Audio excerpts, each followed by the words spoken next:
Coming up on the Paper Talk today, we'll be looking at potential transfers. Yes, we're already looking at transfers. Manchester United being linked with a couple of players from Italy. Also, we'll have some injury updates, so let's get into it.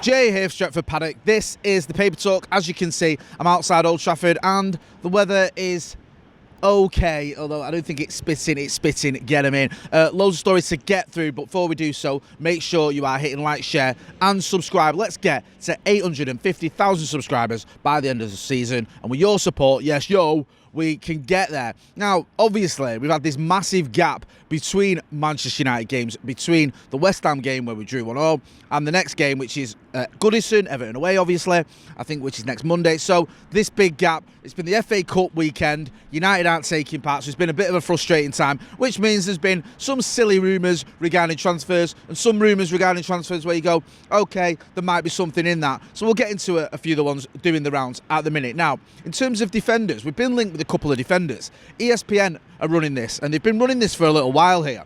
A couple of defenders based in Italy. Federico Dimarco is one of the defenders that ESPN keep mentioning, keep linking with Manchester United. He's at Inter Milan. Now, he's 28 years old, I believe. Plays as a left-back or left wing-back. Now, United have this policy of, under Ineos, of mainly going for 25 or under 25-year-olds. Now, we have broken that when you look at Nuzir Mazraoui. I mentioned this last week. He was 27, I think, when we bought him, 26, 27. And I think, you know, it's not a set in a stone rule. We have broken it a couple of times with 26-year-olds, but it does seem to be the sort of preferred choice. However, you could imagine that if a player became available and the price was right, and they looked at it and they thought, okay, maybe we're getting him in for a few years, and then maybe, you know, there's one of the youngsters, Harry Amas or whoever, coming up with the ranks who's ready in a few years' time. That all makes sense. So it's one to keep an eye on with Dimarco. I mentioned this last week. People that knew about him were underwhelmed. Left back, left wing back. He feels like more of a player that would have fitted a Ruben Amorim system than perhaps a Michael Carrick one, although we don't know what the system's going to be under the next manager, if that's going to be Carrick or whoever else. So I'm a little bit sceptical on that one, if I'm being brutally honest. Another player we've been linked with from Italy, again, this is ESPN mentioning this one, is Pierre Kalulu. Now, this is a guy who plays at right back or centre back. He's at Juve. He was sent off at the weekend, but it was a mistake. I think he was sent off against Inter, funnily enough. However, it was for a second yellow, and the replay showed he didn't do anything wrong. It shouldn't have been a yellow card, but VAR couldn't get involved because you can't get involved for yellow cards. And technically, even though it was a red card, it was a yellow card, if that makes sense. So VAR couldn't get involved, so he got a red card that he didn't deserve. But that aside, I think he's got one cap for France. Very talented lad. Been linked with a move to Manchester United. One to keep an eye on. Let's see what happens with that one. He might end up at Manchester United, he might not. But these are the two players that are being linked with moves to Manchester United. We are going to bring in defenders, I think that's safe to say. And I think the full-back position is one we will look to strengthen, because I think in the centre-back area, we're all right. We've got quite a lot of players who can play at centre-back. You've got Martinez, you've got De Ligt, I'm going to get to him in a minute. You've got Maguire, I'll get to him in a minute as well. You've obviously got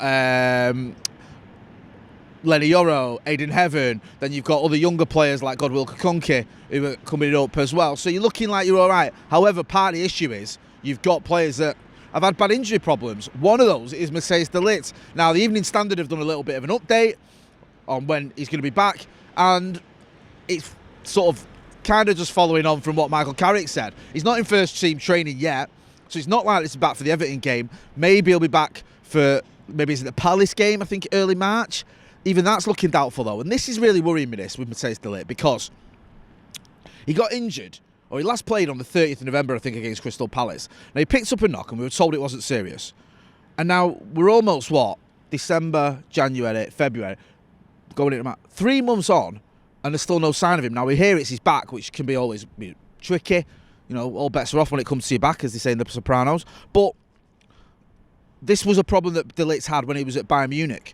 There was this issue around injuries. I'm not talking specifically about his back, but I remember talking about De Ligt coming to Manchester United, and there were these sort of, not rumours, but people were mistaken, saying that he wasn't getting in the team. Eric Dyer was keeping him out of the team. Do you remember when those people were sort of sceptical about signing De Ligt, saying, well, why are we getting someone from Bayern Munich who's getting kept out of the team by Eric Dyer and Dayot Upamecano and Kim Min-jae? That wasn't the case. What happened at Bayern Munich was he was injured. They brought him back. They brought him back too soon. He got injured again. So then they took the time bringing him back. So there was times when he was sort of almost there, but they didn't risk it. That's why people like Eric Dyer were playing. It wasn't a case of Matthijs De Ligt was fully fit and he wasn't getting in the team. It was they were like, well, we better be cautious with him, because when he was fit, fully fit, he played. And when he left, Bayern Munich fans were up in arms because they liked him. We love him at Manchester United. Up until his injuries, we've been one of our better players. But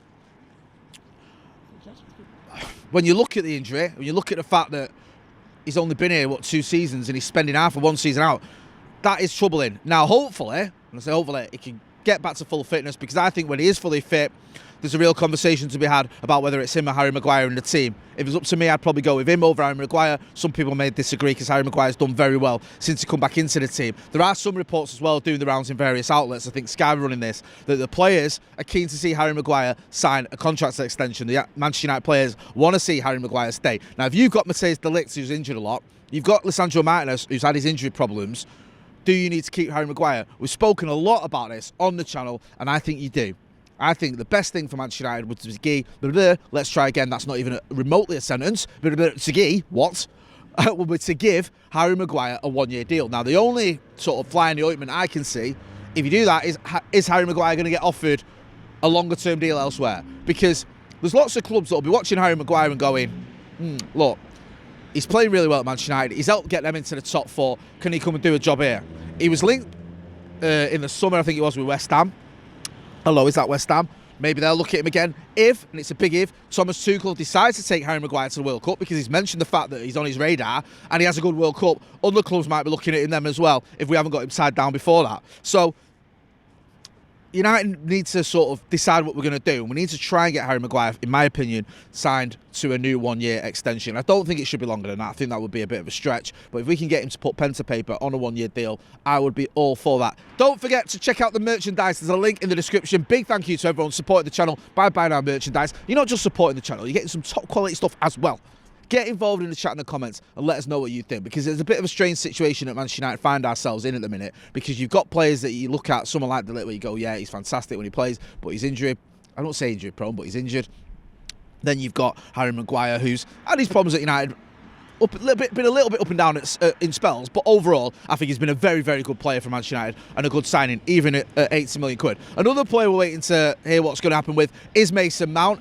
He's been spoken about quite a lot by Michael Carrick as someone who's back in training, could be back. I think he's more likely. I think Michael Carrick said he could be back in time for the Everton game, so he might be back. Whether he gets in the side or not, I don't know. We'll have to wait and see, because now we have this sort of new system, don't we? He was very much just a player that fitted Ruben Amorim's system perfectly.